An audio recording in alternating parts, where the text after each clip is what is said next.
Dice la palabra de Dios en Deuteronomio capítulo 11, versículo número 26.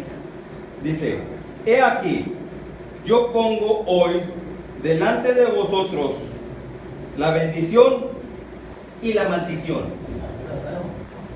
La bendición, si oyeres los mandamientos de Jehová vuestro Dios, que yo os prescribo hoy.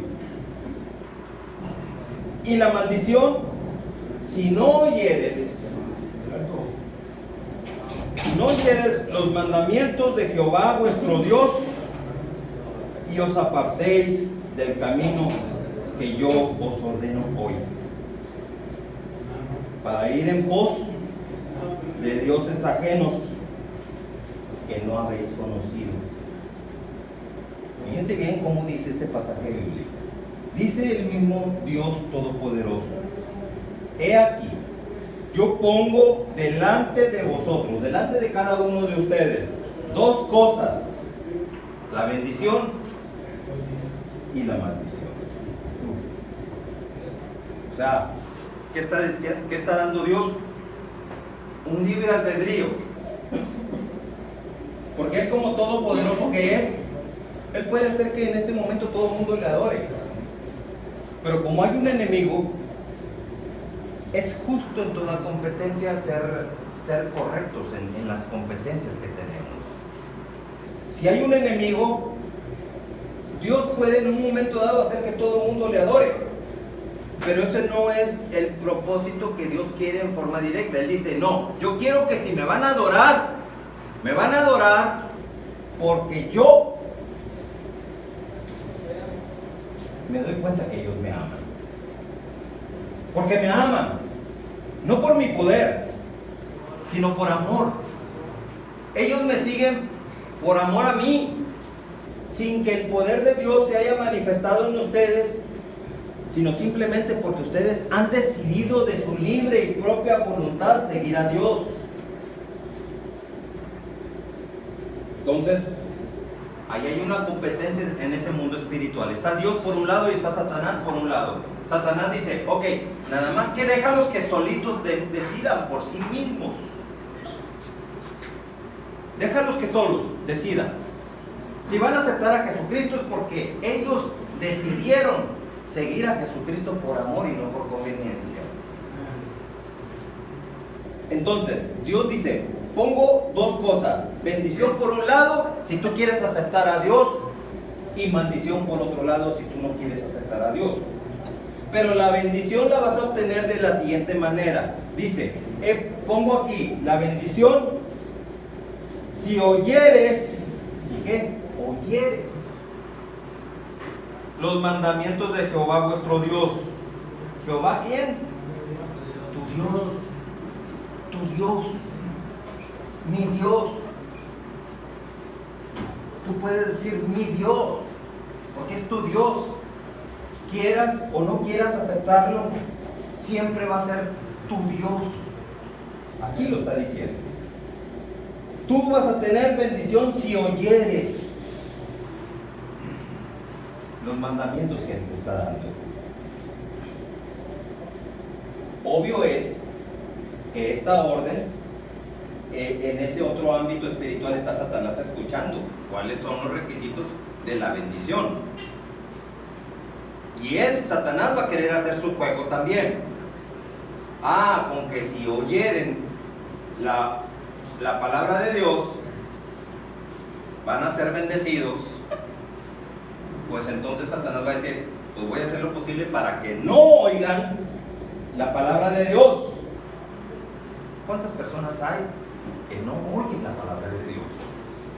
¿Cuántas personas hay, otro tipo de personas, que sí van a una iglesia, pero van como un ritual nada más, un cumplimiento de ya cumplí, que diga Dios que le fue bien, pero no van a oír la palabra de Dios? Y si la oyen, se están durmiendo, o se están aburriendo, o están viendo el reloj a ver a qué hora se termina el culto, o la misa, como dicen ahí los católicos. Entonces, aquí está en escuchar palabra de Dios. ¿Qué estoy haciendo yo ahorita con ustedes? Estoy dándoles a ustedes palabra de Dios para que ustedes la oigan. Pero, junto con que tú escuches la palabra de Dios, tienes que razonarla. Tienes que razonarla.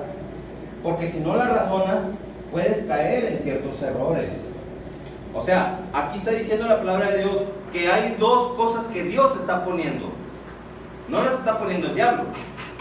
El diablo no está poniendo la maldición. Dios dice, yo te pongo dos caminos, o el mío o el del diablo, la bendición o la maldición. Si yo les pregunto a ustedes, ¿quién quiere agarrar la bendición? Todos me van a decir, yo quiero agarrar la bendición. Bueno, para agarrar la bendición, ¿qué tienes que hacer? Oír la palabra de Dios. Dice, la bendición, si oyeres los mandamientos de Jehová, vuestro Dios, que os prescribe en este momento. O sea, que te llegan a ti en este momento la palabra de Dios. Dice el versículo número 28. Y la maldición, sí, ojo con eso. Porque muchas veces ahí es donde descubrimos la trampa de Satanás. ¿En qué casos estamos en maldición? Porque muchas veces podemos estar en maldición sin saberlo. Porque seguimos un ritual que nos enseñaron personas que no conocen la palabra de Dios. Si tú tuviste una persona que te educó, te formó, pero que no conoce la palabra de Dios, ¿sabes una cosa? Puede estar en peligro. Porque si tú no conoces la palabra de Dios, estás a expensas a lo que el enemigo pueda darte. La palabra de Dios es un instructivo de tu vida, es el manual de tu vida. Si yo, esta televisión, no sé cómo se prende, no sé cómo funciona, este aparato, no sé cómo funciona, pues ¿sabes qué voy a hacer? Si no sé cómo funciona, voy a mirar el instructivo. El instructivo me va a enseñar cómo manejar estos aparatos de la manera más adecuada. Igualmente nuestra vida. ¿Por qué nuestra vida no tiene que ser regida por un instructivo? La palabra de Dios es un instructivo. Por eso dice que es útil para instruir, para redarguir, para enseñar. Porque es un instructivo de nuestras vidas. Nos dice cómo tenemos que regirnos nosotros nuestro comportamiento. Tenemos un problema con alguien, ¿qué nos dice la palabra de Dios? Si alguien te ofende, si alguien te traiciona, si alguien te hace sentir miserable, ¿qué te dice la palabra de Dios? ¿Que lo perdones o que lo maldigas? La palabra de Dios siempre va a decir, perdónalo, perdónalo. Tú vas a decir, espérame, pero me hizo un grave daño, ¿cómo lo voy a perdonar? Porque esa persona a quien tú perdones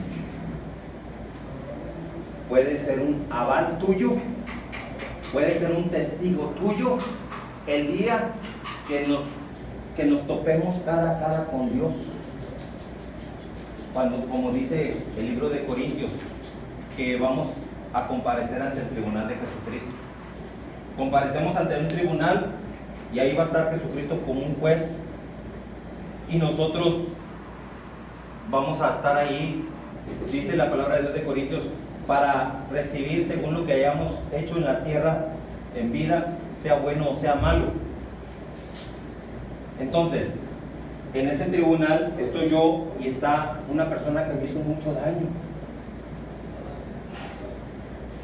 Si esa persona que me hizo mucho daño, yo lo golpeé, yo le devolví mal por mal, yo lo insulté, lo hice sentir mal, en ese tribunal me va a decir, oye Adrián, ¿qué te pasa? Yo te pedí que perdonaras a tu enemigo. ¿Por qué no lo hiciste? Si no lo hiciste, eso es desobediencia. Por eso aquí dice que tú recibirás la bendición si oyeres los mandamientos, pero no nada más que los oigas, sino que los apliques también. Entonces, pero en cambio, si yo a quien me ofendió o me hizo un grave daño, lo perdono, lo bendigo, en ese tribunal, ese enemigo va a ser testigo delante de Jesucristo que yo lo perdoné. Va a ser testigo, porque ahí va a salir a la luz. En ese tribunal de Jesucristo no existe mentira. Ahí si yo perdoné al enemigo, el enemigo va a decir, sí, cierto, sí me perdonó. Le hice grave daño, pero aún así él me bendijo y me perdonó. Tenemos un tribunal a quien nos vamos a enfrentar, muchachos. Y si lo dice la palabra de Dios, es porque es cierto. Yo nunca te voy a decir algo que no esté aquí en la palabra de Dios. Pero la maldición, por otro lado, dice que se elige la maldición si no oyeres los mandamientos de Jehová vuestro Dios. Y ojo con lo que sigue. Si no oyeres los mandamientos de Jehová vuestro Dios, y si te apartas del camino que Él te ha ordenado. El camino que Dios te ha ordenado seguir. Evangelio de Juan 14:6. Camino. ¿Quién es el camino? Jesús. Jesús dice, yo soy el camino. Evangelio de Juan 14:6. Yo soy el camino. El camino. No está diciendo uno de tantos caminos. Porque Satanás sí te presenta muchos caminos para que tú elijas el camino que más te parezca. No, pues si este no me quiere conceder mi petición, si no me quiere conceder lo que le estoy pidiendo, le estoy rezando, le estoy poniendo una veladora y no me escucha, no me quiere entender, no me quiere conceder mi petición, pues ok, voy a buscar otro camino. Y le piden a otro, y ese otro, Satanás toma esa figura, esa imagen prohibida, y dice Satanás, yo sí te cumplo. Pídele a la Santa Muerte y la Santa Muerte sí te va a cumplir. Pero el precio es demasiado caro. La Santa Muerte te concede el deseo porque Jesucristo no te concedió el deseo. Está como, por ejemplo, yo le pido a Dios un carro, ¿cómo ves, Dios? Para no andar en camión, los tiempos son muy largos en camión. Concédeme un carro. Y me dice Dios, no, 3 años, 4 años, 5 años, estoy sin carro. Y me dice Dios, no. Ok, pues no, Señor. ¿Por qué? Porque amo a Jesucristo. Y si Él dice que no, pues no. Él sabe por qué. Si yo le pido a la Santa Muerte me va a decir, sí, el del año y el más lujoso que quieras, pero ya me comprometo yo con Él. Y Él va a tener un derecho legal sobre mi vida. Voy a andar con mucho carro nuevo, lujoso y dinero y todo lo que yo quiera, pero a costa de mi alma. ¡Qué pésimo negocio! Pésimo negocio. O sea, sin pensar que nuestro transcurrir por este mundo es muy corto el transcurrir. Es un pésimo negocio hacer un trato de esos con Satanás, que Satanás te conceda ahorita todos los deseos que quieras, pero sabes una cosa, tarde que temprano te va a dar la espalda y te va a traicionar. Y cuando mueras, tu alma se va a estar pudriendo en el lago de fuego. ¿Por qué? Porque no entregaste tu alma a Jesucristo. Jesucristo dice, yo soy el camino, no uno de tantos caminos. Yo soy el único camino. Segunda característica, yo soy la verdad. ¿Por qué dice Jesucristo que es la verdad? Porque obvio es que el Satanás va a meterte mentiras. Te va a decir Satanás, rézale a la Virgencita y la Virgencita te va a conceder el milagro. Rézale a la Santa Muerte y la Santa Muerte te va a conceder el milagro. Y te conceden el milagro y tú vas a decir, ¡ah, milagro! Es bendita la Virgencita, es bendito la Santa Muerte. O sea, ¿por qué? Porque te concedió un milagro, te concedió tus caprichos, que no era la voluntad agradable, buena y perfecta de Dios. O sea, tú no puedes salirte con la tuya. Porque si Dios te dice no en cierta área, es porque Dios sabe el tiempo y el momento, exactamente qué es lo que tú necesitas. El tiempo exacto es de Dios. El tiempo perfecto es de Dios. Si tú le pides algo a Dios y no te lo concede, es porque no es la voluntad de Dios para tu vida, por tu bien, o no es el tiempo. No es el tiempo. de Dios para lo que tú estás pidiendo.